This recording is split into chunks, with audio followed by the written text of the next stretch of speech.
Hello everyone, and welcome to the Team Andrews Shareholder Meeting. We'd like to take this time to introduce you to our team and tell you a little bit about Team Andrews. I'd like to introduce you to some members of our team. We have Albert Avila. He's a Vice President of Research, Development, and Marketing. We have Destiny Bozeman. She's the Chief Financial Officer. Taylor Briscoe, the Vice President of Human Resources, and myself, Jerry Abercrombie, Chief Production Officer, as well as hundreds of other team members who couldn't be with us today. Let me tell you a little bit about what we do here at Team Andrews. We manufacture sensors. These sensors are used in devices to observe physical conditions. Some of these physical conditions include spatial orientation, signal strength, and physical touch interpretation. We sell these sensors in a business-to-business market. We sell them directly to other manufacturers that use them in their products. This is a growing industry with significant market share up for grabs. We are one of 6 companies competing for this market share. We will integrate a strategy that will address operating inefficiencies and poor product offerings in the sensor market and hope to get our hands on some of that market share.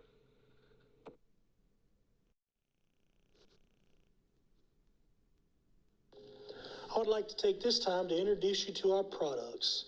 In the traditional segment, we offer Able. It currently occupies 27% of the market share, has customer accessibility at 90%, and a contribution margin of 39%. In the low-end segment, we offer Acre. It currently occupies 17% of the market share, has customer accessibility of 89%, and a contribution margin of 56%. In the high-end segment, we have Atom. It occupies 27% of the current market share, has a customer accessibility at 91%, and a contribution margin of 52%. In the performance segment, we have Aft.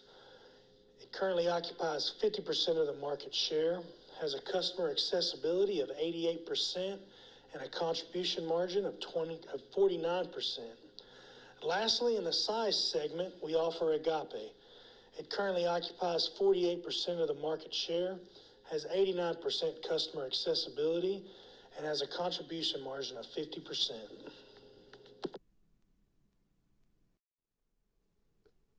Our team strategy. We took on a combination strategy throughout the duration of the simulation. Strategically, we focused on developing a line of products that customers want.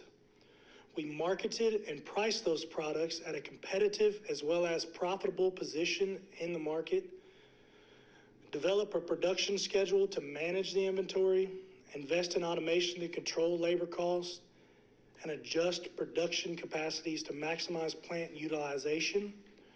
We focus on investing in plant improvements, maintaining a strong cash position, carrying a sufficient amount of working capital, and minimized high-interest debt.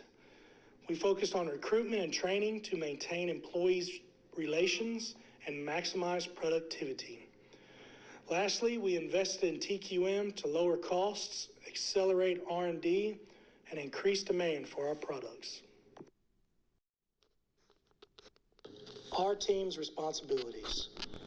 Jerry Abercrombie was responsible for production schedule, automation, and plant capacity.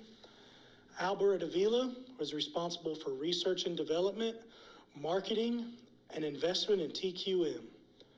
Destiny Bozeman was responsible for financial decisions, setting the AP and AR lag, and investing in TQM. Lastly, Taylor Briscoe was responsible for recruiting, training, and investing in TQM. As Vice President of Human Resources, my focus was to make the financial decisions as to how much money we could invest into recruiting and training potential and new employees. When making these decisions, I kept in mind that outstanding employees were a high priority for our success as a company. Human Resources began in round 2, where I did not make a sufficient investment into our employees. In round 3, I increased our amounts, but not enough to compare to the majority of the other teams. Round 4 brought more insight, and I invested close to the maximum amount. For rounds 5 and 6, I chose to maximize our spending. Round 7 was a slight decrease, but for round 8, I set us at the top again. My name is Albert Avila, and I was fortunate enough to run both the research and development as well as the marketing department. This put me in a unique position to be able to create and develop the actual products that I was on the hook to sell. I would take the market research to find out what it is our customers were looking for in the 5 separate market segments, and then develop our products according to those needs. Then, depending on how well we were able to match those products to our customer needs, I allocate the appropriate funds to both our sales and promotion budgets, and of course, price the products according to our pricing strategy.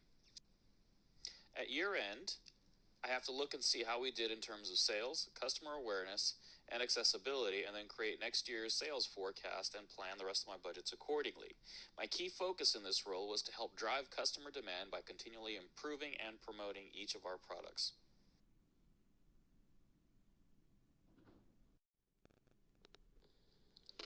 So I laid out my presentation using the 4 P's of the marketing mix, the first of which is product, and we certainly did some experimenting along the way. The first thing we did right off the bat was to reduce the capabilities of our acre product to be able to reduce the materials cost in hopes that we could undercut our competitors on pricing. We did this knowing full well that aside from the price, our customers really valued their perceived age of 7 years.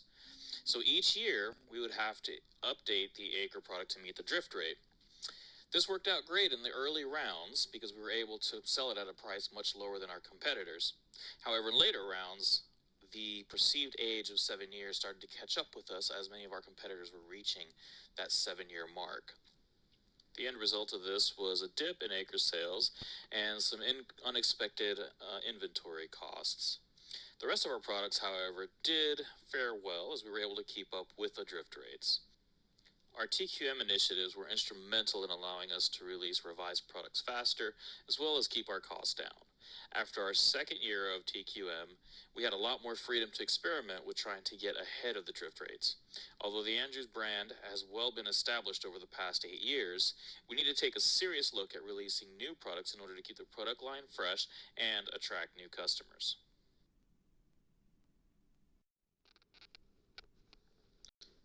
The next slide covers the remaining piece, starting with price. In round 1, we set out to become a cost leader in both the traditional and low-end market segments. We succeeded in this aspect as we have always maintained the absolute lowest price per acre in the low-end segment, and we're usually the lowest or the next to the lowest for Able in the traditional segment. For Adam, Aft, and Agape, our focus was on producing the highest quality products, and our pricing reflected the premium that came along with this quality. Our pricing strategy remained consistent as it proved effective over the past 8 years, and I really see no immediate need to change this. Promotion was another area of focus. We want to ensure that our customers are aware of the products that we provide and really wanted to invest heavily in this area. Early rounds were a bit of a struggle due to financial constraints, but by round 5 we were able to achieve 100% customer awareness for all of our products. The final P is place, and that is being able to ensure that our customers had our products readily available. Accessibility was much harder to improve than promoting our products. However, once we were able to max out customer awareness, we then diverted those funds to our sales budgets and increased accessibility by 20% after round 5, with a final average of 89.4%. Moving forward, we will have to continue investment in sales. However, new products in some of our trouble segments can also help us boost product accessibility.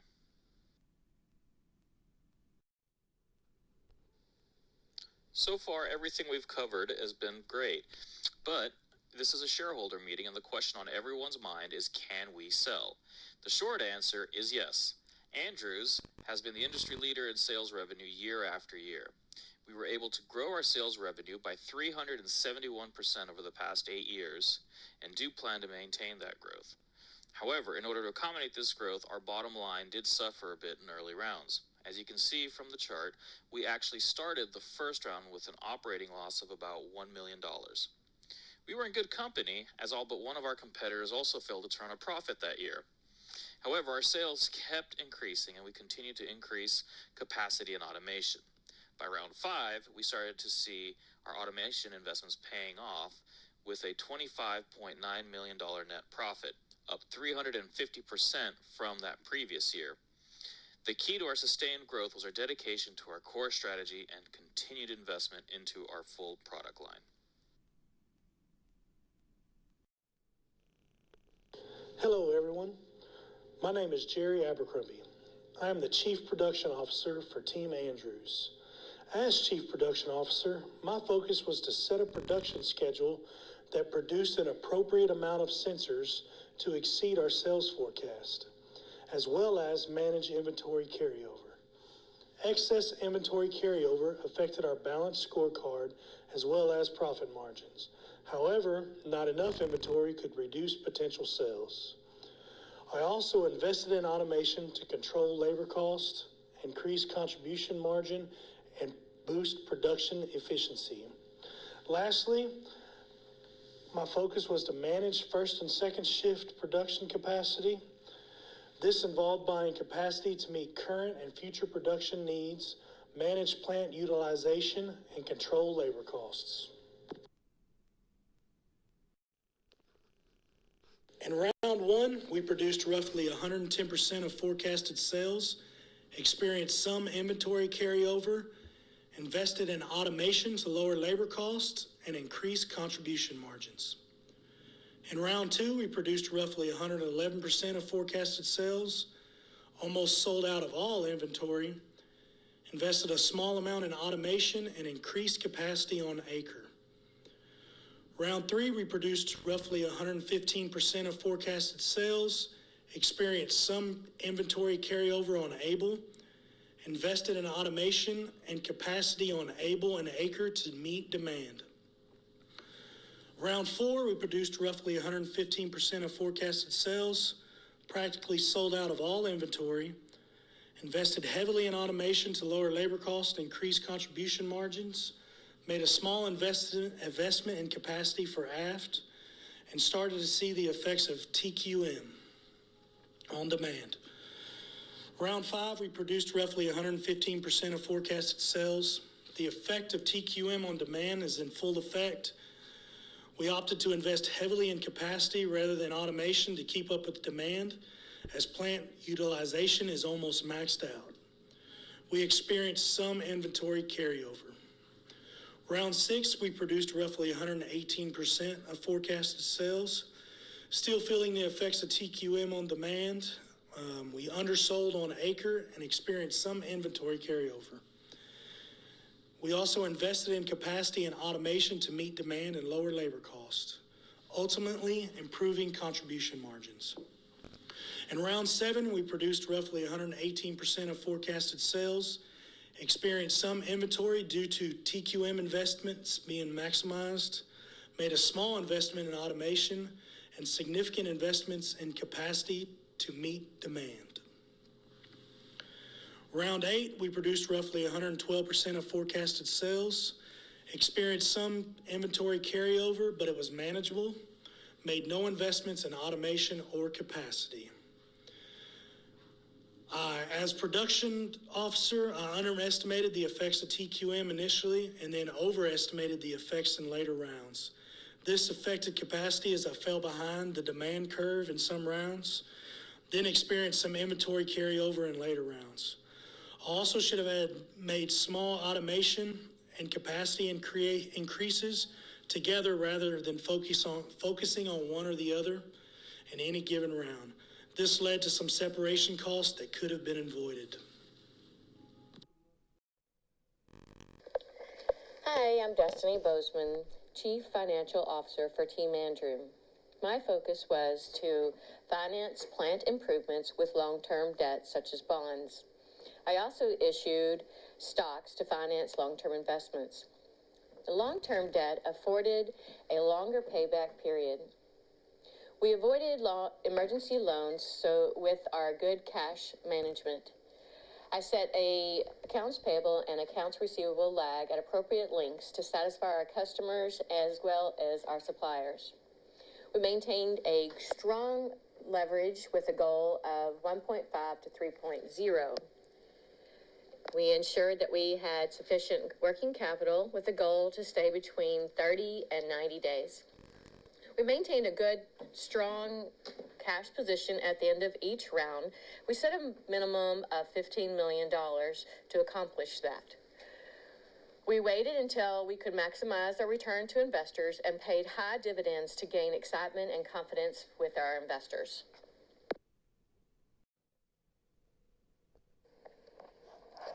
Round one, we issued $3 million in bonds, which was not sufficient to pay for our company's financial requirements. We ended the year with a negative net income and had to get an emergency loan.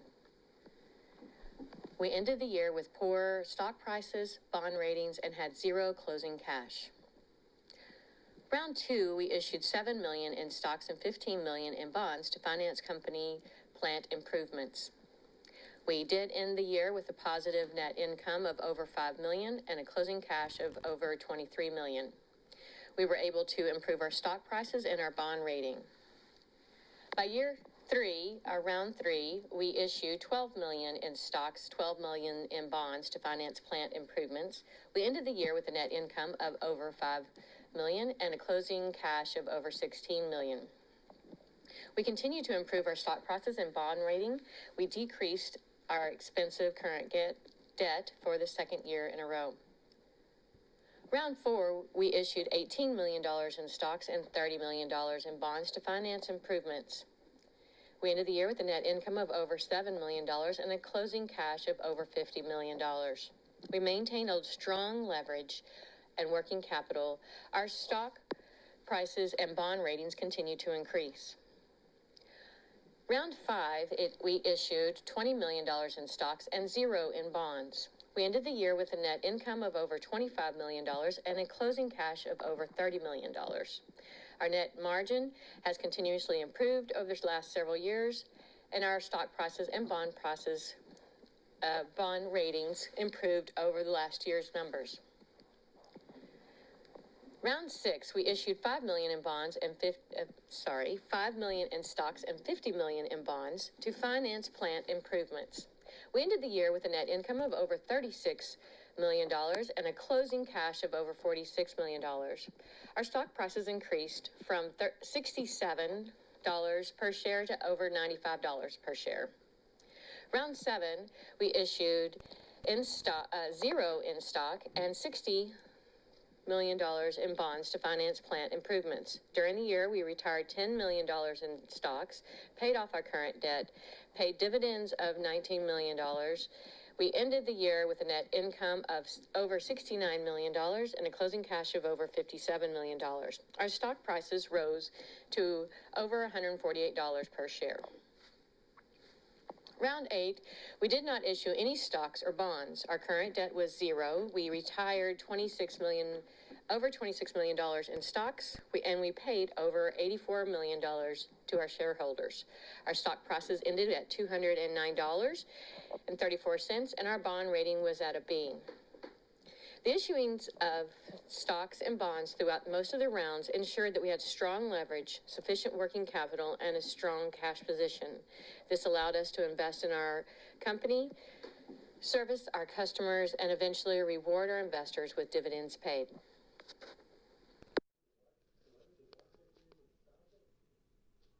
Total Quality Management, TQM. To utilize the full potential of TQM, we focused on investment to lower the cost of materials, investment to lower the cost of labor, investment to increase the speed of R&D upgrades, investment to decrease SG&A expenses, and investment to increase demand for our products. One notation was TQM investments were cumulative. After the initial investment, we continued to benefit from TQM investment each round afterwards. TQM continued. Round 1, 2, and 3, TQM was not available. Therefore, we did not invest in TQM those rounds. Round 4, 5, and 6, we invested heavily into TQM. We continued that investment as we've seen the benefits across the board. Round 7, we were unable to invest anymore in TQM as we exceeded the maximum amount allowed. The same for round 8. Just a notation, we gained many benefits from investing in TQM. It allowed us to lower our costs and increase demand for our products. This ultimately benefited our profit margins and increased our market share. In conclusion, we developed a product line that customers wanted, which allowed us to acquire over 30% of the overall market share in the final round. We marketed and priced those products competitively. This allowed us to amass a total of $450 million in sales in the final round. We developed a production schedule that efficiently managed inventory. We invested in automation and production capacity. This led to a total fixed assets worth over $271 million, which led the simulation. We focused on investing in plant improvements, maintained a strong cash position, carried a sufficient amount of working capital, and minimized high interest debt. This led to a cumulative profit of $242.8 million, which led the simulation.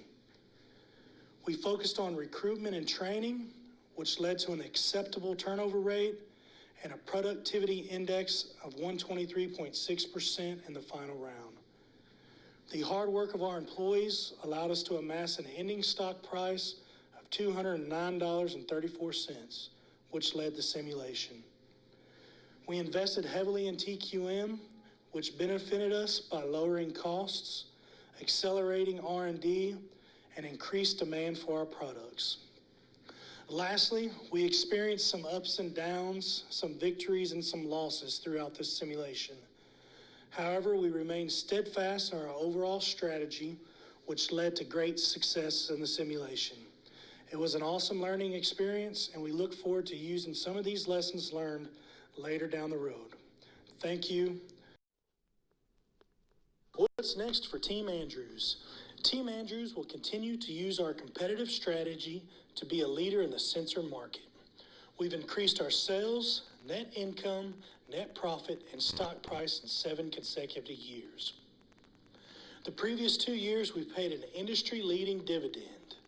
Now is the time for you to be a part of the success of Team Andrews. On behalf of myself, Jerry Abercrombie, Albert, Destiny, and Taylor, we appreciate your time and hope you enjoyed our presentation. We'd love to add you to our team. Thank you.